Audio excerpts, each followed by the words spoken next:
Friends, yes, I'm wearing blue face paint. I know. I can see your faces. Some of you are delighted. Some of you are concerned.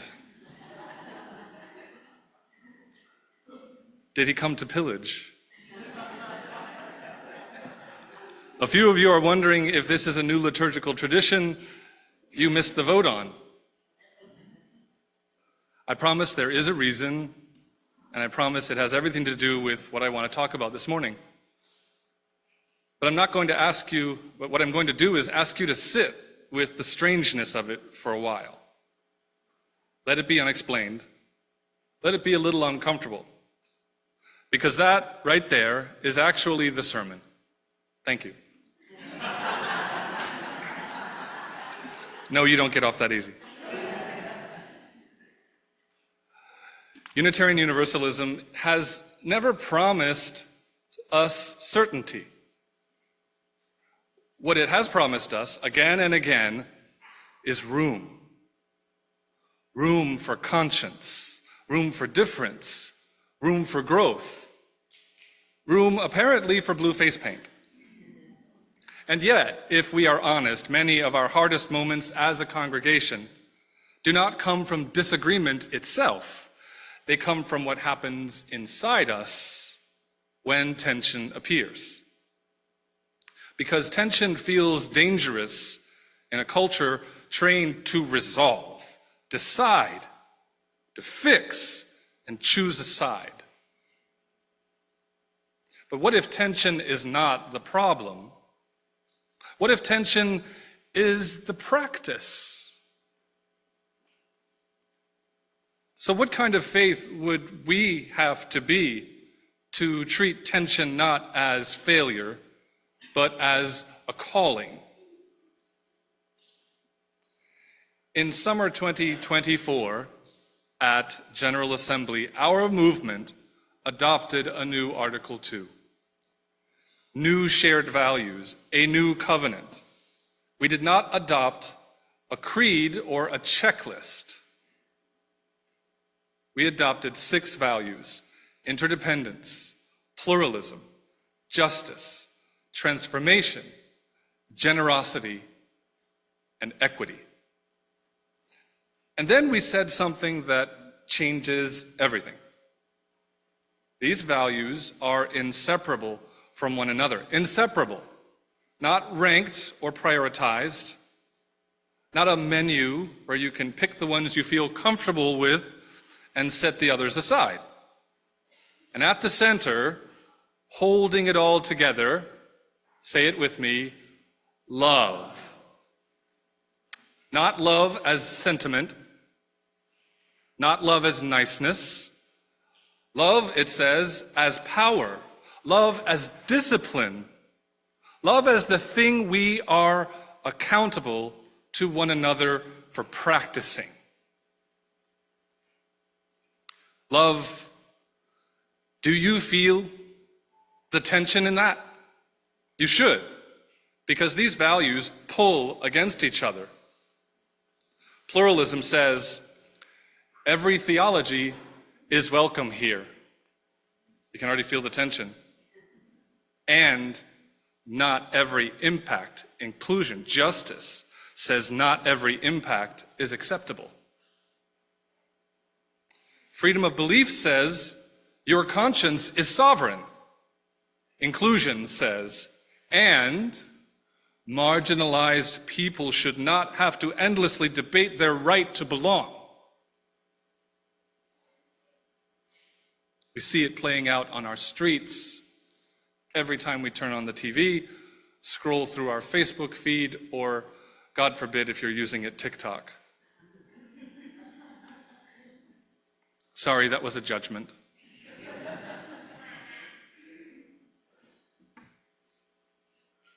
These are not problems to solve. They are simultaneous truths, or truths, if you like, polarities to hold. And the temptation is always the same: collapse the tension and pick a side. When tension shows up in our congregation, in our families, in our own hearts, we collapse toward one pole. Structure instead of creativity. Unity instead of diversity. Freedom instead of responsibility. Comfort instead of prophecy. Change instead of holding a legacy. And when we do that, do we get peace? No, we get fragility. You've heard that word before. Because what is not held with care eventually returns as conflict, resentment, or withdrawal. What we avoid does not disappear, it waits. It waits in the parking lot conversations that never make it into the meeting. It waits in the family that stops coming and nobody calls. It waits in the board decision that felt efficient at the time but left someone voiceless. And when it finally surfaces, as it always does, it arrives not as the original tension, but as something harder, something that has fermented in the silence. I want to share something that is hard for me because I still don't know if I did the right thing. I was briefly a board member and learned why it is a joy. I learned why it is work, sacred, vital work, but work nonetheless. And one day there was a vote, go figure. A proposal I disagreed with. I researched alternatives. I argued for a different path. And when the vote didn't go the way two other board members and I hoped it would, I felt unheard, ignored. I felt frustrated, and instead of staying in the tension, I resigned. I withdrew. I did the opposite of what I'm preaching today. I silenced myself. I gave up the power to love, to keep discipline, and to hold others accountable with care. I know now what I didn't know then. What if the question is not how to make tension go away, but how to meet it directly when it arrives? What I want to invite us into today is not how do we resolve this tension,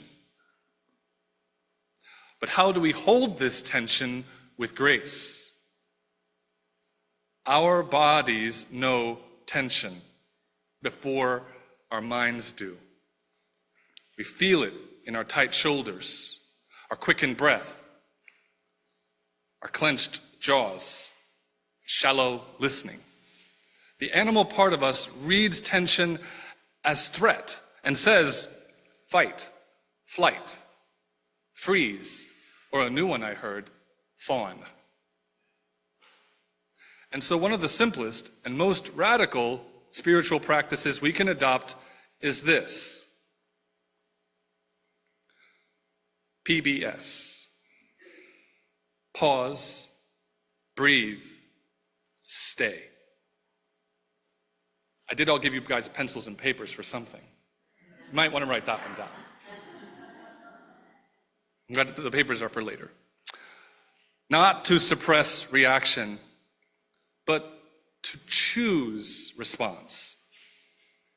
See, but how can we choose a response when our tradition tells us how to be? For thousands of years, long before our fixed institutions and our settled lives, there were those who carried mystery and magic and mayhem from place to place. The traveling show arrived at the edge of town, called us into the public square, and beckoned us out to the field. And it turned our lives upside down, just enough for us to remember who we were before we became so sensible. They brought delight and disorder, laughter and danger, the strange and the wonderful, the kind that unsettled us in the most powerful and memorable way. And now perhaps you are beginning to understand the face paint, because the Florida Renaissance Festival has opened its gates, and today is Viking weekend. And when this service ends, I'm heading straight there. Blue face paint and all. I did not want to wash it off and put it back on. I did not want to pretend these two parts of my life are separate, because they are not. The festival's invitation is simple: eat, drink, and be merry. There's wisdom in that. There's a healing in laughter. There's something holy about joy that does not ask permission. But here is the contrast I keep noticing, and maybe you recognize it too. The festival invites us to eat, drink, and be merry. Our congregational life asks something harder and holier. It asks us to stay, to tend, to do the work of love through the long middle. The work of covenant is not festive most of the time. It comes in meetings that run long, in conversations that feel awkward, in relationships that do not resolve cleanly, in members who challenge us to live up to our promises. The festival is about release for ourselves. Covenant is about responsibility to each other. The festival is about the moment, and covenant is about time. We do not need to choose one over the other, but we need to know which practice we are being asked to inhabit and when. Because when we bring a festival mindset into covenantal work, we get frustrated. And when we bring covenantal seriousness into moments meant for joy, we get rigid. We live this tension every week in our worship team meetings. We hear everything that you say. No, you're not mic'd. The things you say to us. Spiritual maturity is learning the difference between the two. And something like a traveling show arrived at our gates, the gates of our faith itself. For nearly 40 years, we had our 7 principles basically unchanged. We memorized them. We printed them on our walls, hung them in our halls, and wrote them into our songs. They became, for many of us, the very language of our faith. We were tending the fire. And then the Article 2 revision arrived and said, your principles have become comfortable.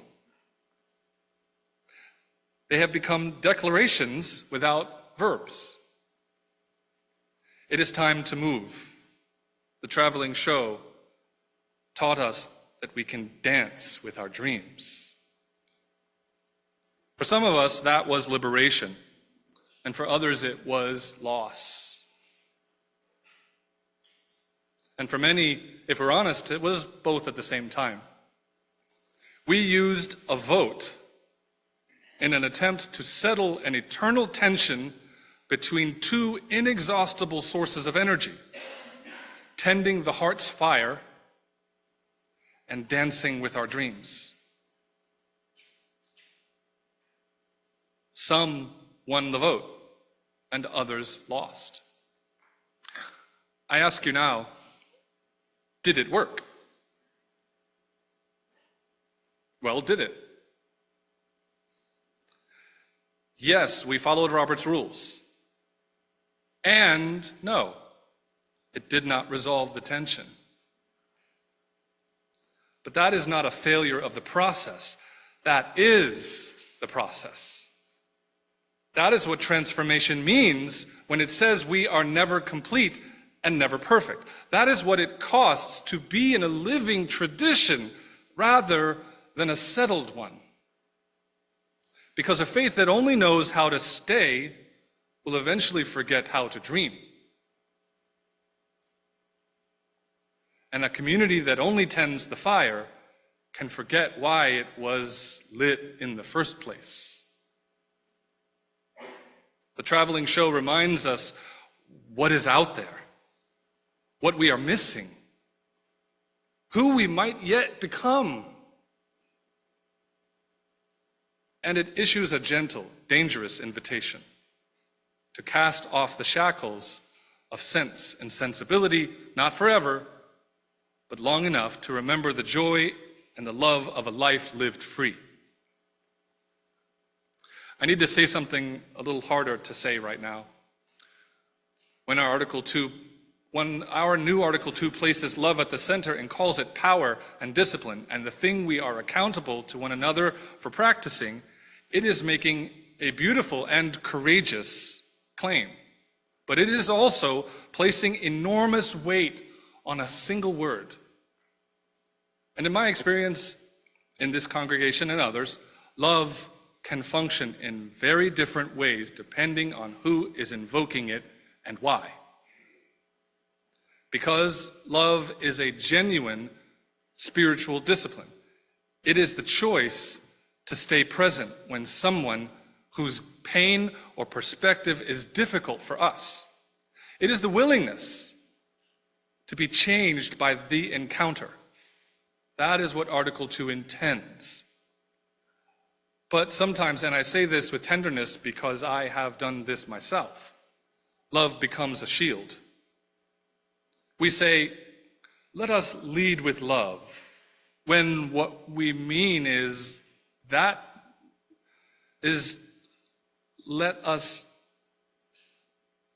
made me feel uncomfortable. When we say, that was not said in love, we say, let us not say the hard thing. That's what we mean. We say if you love this community, you would ... when what we mean is, please stop disrupting my sense of how things ought to be.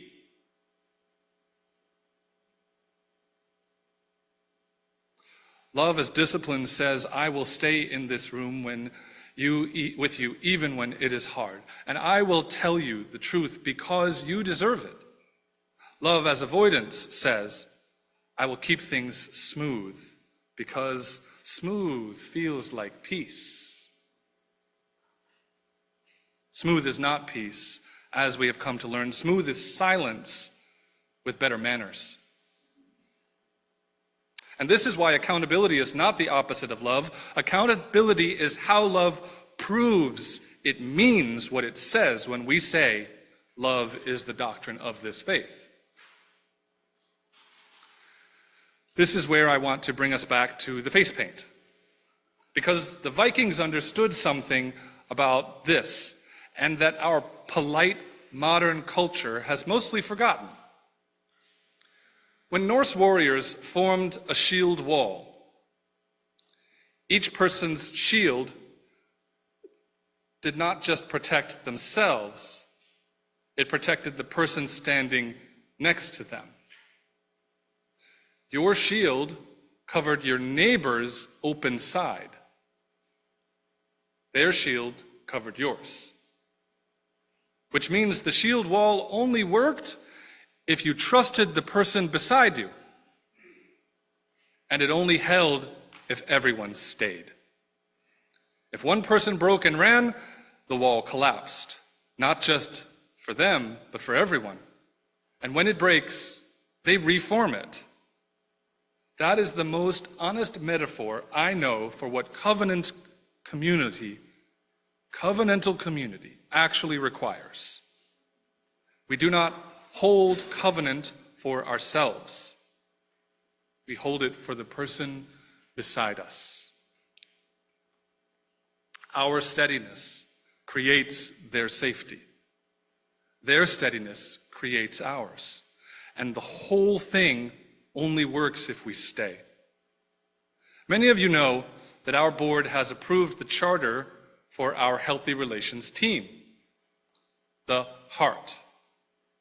Some of you have been waiting for this. Some of you may be wondering what it means.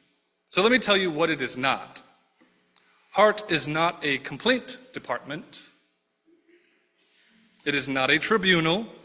It is not a group of people who will decide for you who is right and who is wrong. HEART is love infrastructure. It is the practical structure that helps us do what this sermon is asking. Stay in the room when staying gets hard. Hold tension with grace instead of collapsing into avoidance or escalation. Practice accountability as an expression of belonging, not a threat to it.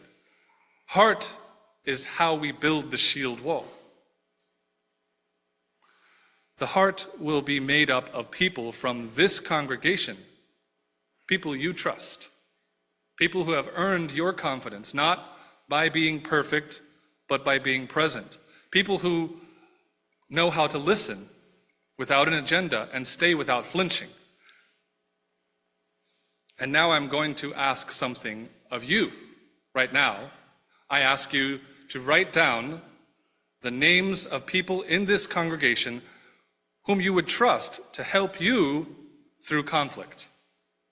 Not people who would take your side, people who would help you stay, people who would hold their shield over your open side. I'll give you a few moments to think. I'm sure most of you who are members already have those. If you're not a member, it's okay. You can take a moment to collect your thoughts. And then I'm going to ask you to place those in the offertory baskets when they come around.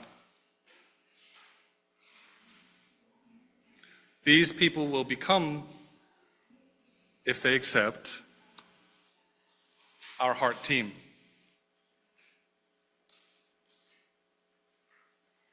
On Zoom, you can type the names into chat so the Zoom chaplain can send them to me directly. You can't write my name. Nope, you don't get that easy. Sorry. I'm already appointed by the board to be the team lead, so you got to write someone else's name. If you were thinking of that. This is not a vote. It is a prayer in the form of a name. It is you telling this community, I believe we can do this, and here is someone I trust to stand beside me in the wall. Yes. Many. As many as you feel that you could trust. Right names, yes. If we can learn this slowly, imperfectly, together, something remarkable happens. Conflicts become teachers. Differences become assets. Creativity emerges from the places where our values pull against each other, where we hold the tension. Trust deepens, not because we always agree, but because we stayed. And belonging becomes more honest, not less. This is not utopia, it is practice. And practice, as our tradition knows well, is how faith becomes real. So I leave you with this, not as a demand, but as a gentle opening. This time and the next time, when tension arises, in a meeting, a conversation, or within yourself, pause, breathe, take a breath, and stay. PBS. And then ask, what might this tension be asking of us? Not to disappear, not to resolve immediately, but to be held with grace. And now, after coffee hour, this Viking is going to join a shield wall of a different kind. I'm going to eat and drink and be merry, and I'm going to let the traveling show stir something in me, and I'm going to celebrate. Because the person who tends the fire and the person who dances at the festival are not two different people. They are the same person learning again and again how to hold both. And I hope you will do the same in whatever way calls to you. Next slide.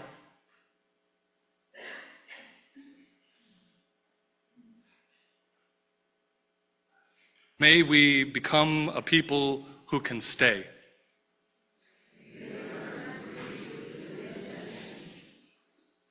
May we learn when to feast with wonder and merriment.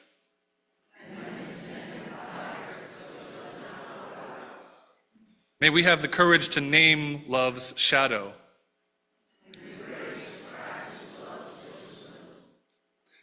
May we trust the structures we are building together. May we hold our shields steady for the ones beside us.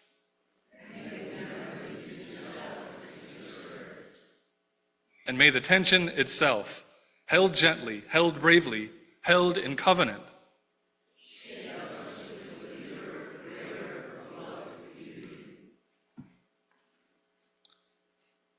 amen. So may it be. Blessed be.